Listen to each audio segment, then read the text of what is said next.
Vous êtes de plus en plus nombreux à nous suivre et à participer à l'évolution de la chaîne Afrique N24, et sincèrement nous tenions à vous en remercier. Nous lisons tous vos commentaires qui enrichissent le débat et vraiment nous vous demandons de nous soutenir, en aimant les vidéos pour une large diffusion, et pour continuer à avoir une ligne éditoriale indépendante, et vous proposer de nouvelles émissions toujours de plus en plus enrichissantes. Ne restons pas passifs, soyons actifs. Merci et à bientôt. Togo. Corruption dans la gestion des fonds Covid sur plus de 39 milliards. Je me suis donné le temps de lire le rapport, moins de 100 pages, produit par la Cour des comptes au sujet du Fonds de riposte et de solidarité Covid-19, FRSC. Le rapport n'a porté que sur les dépenses engagées en 2020, sachant que la riposte s'est poursuivie bien au-delà. Une lecture très instructive qui m'amène à partager avec vous quelques-uns de ces éléments essentiels. Disons-le net, la Cour des comptes s'est donné la peine d'être délicate et prudente, en enrobant ses propos dans des formules polissées pour ne froisser personne. Ce qui n'enlève rien au fond du dossier. Mais elle a fait son travail correctement. Elle a dit les choses telles qu'elles se présentent. Elle a relevé des anomalies, des irrégularités, des procédures non conformes aux dispositions légales. Tous les vices de forme relevés dans le rapport portent sur environ 39 357 949 757 francs CFA.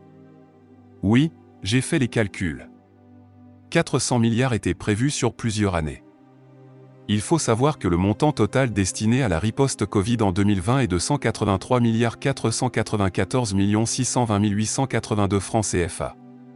Ce qui veut dire que les 39 357 949 757, c'est plus de 21% du montant total alloué à la riposte Covid en 2020, sont dépensés en dehors des procédures régulières d'engagement des deniers publics. C'est considérable. Ces vices de forme se résument essentiellement à: des achats sont effectués sans qu'une lettre de commande ou un contrat ne soit établi. À la réception des commandes, une seule personne du ministère signe le procès-verbal, alors que selon la procédure normale plusieurs personnes doivent signer. Certains prestataires ne disposent pas de carte d'opérateur économique ni de quitus fiscal, alors que c'est exigé par les textes. Des dépenses sont effectuées sans pièce justificative. Des achats sont effectués sans aucun document de commande. Des livraisons sont faites sans procès-verbal de réception. Des fournisseurs ont produit des factures non certifiées.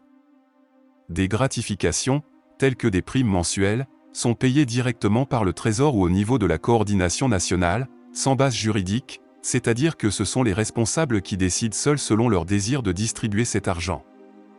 Des marchés sont passés par entente directe, parfois avec l'autorisation de la Direction nationale du contrôle des marchés publics, DNCMP, ou celle des partenaires techniques et financiers, alors que c'est la procédure de demande de cotation qui est prévue par le décret présidentiel.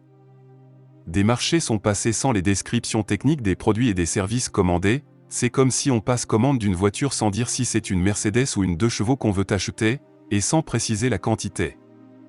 Des gens ont bénéficié du transfert Novici, alors qu'ils n'ont pas droit à cet argent.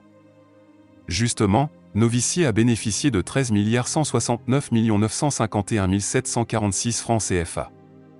Le rapport indique aussi que sur toute la somme allouée à ce programme, il reste un reliquat de 779 millions qui ne sont pas restitués à l'État. Où se trouve cet argent? Quelle destination a-t-on donné à cet argent? Attention, il faut le préciser, le rapport ne formule aucune allégation de corruption incriminant directement un responsable. Qui est fou? En revanche, le rapport écrit clairement ce qui suit, au sujet des commandes passées sans tenir compte des formalités légales prévues par la réglementation en vigueur, des vérifications réalisées par la Cour, il ressort que ces autorités contractantes ont passé ces commandes payées en totalité, de façon verbale avec les prestataires. La CNGR Covid-19 a essayé de régulariser ces commandes mais cette régularisation n'a respecté ni la procédure de demande de cotation, ni celle d'entente directe. Cette manière de procéder ouvre la voie à toutes sortes de dérives, à savoir l'absence de spécifications techniques et des quantités à livrer, le non-respect du principe qualité et coût, la mauvaise exécution de la commande, la surfacturation, la corruption occasionnant ainsi l'inefficacité de la commande publique. Les observations de la Cour suscitent des interrogations légitimes. Les Togolais sont en droit de savoir si les vices de forme relevés par la Cour sont constitutifs ou non d'actes de corruption. Qui situera les Togolais? Le chef de l'État prendra-t-il les dispositions qui s'imposent pour clarifier les choses et situer les responsabilités? Les Togolais attendent, ils veulent savoir, ils en ont le droit. Une bonne partie de l'argent dépensé est un prêt accordé au Togo. Il va falloir le rembourser intégralement.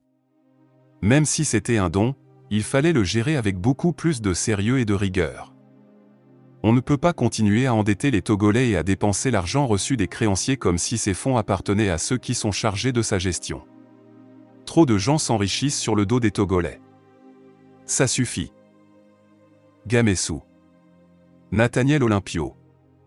Président du Parti des Togolais. Vous êtes de plus en plus nombreux à nous suivre sur Africaine 24, et vraiment nous tenions à vous en remercier.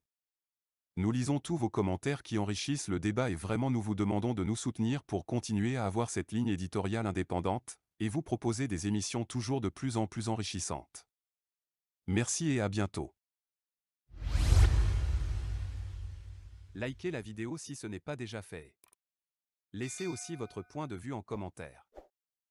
Abonnez-vous et cliquez aussi sur la petite cloche de notification pour ne rien rater de nos prochaines vidéos.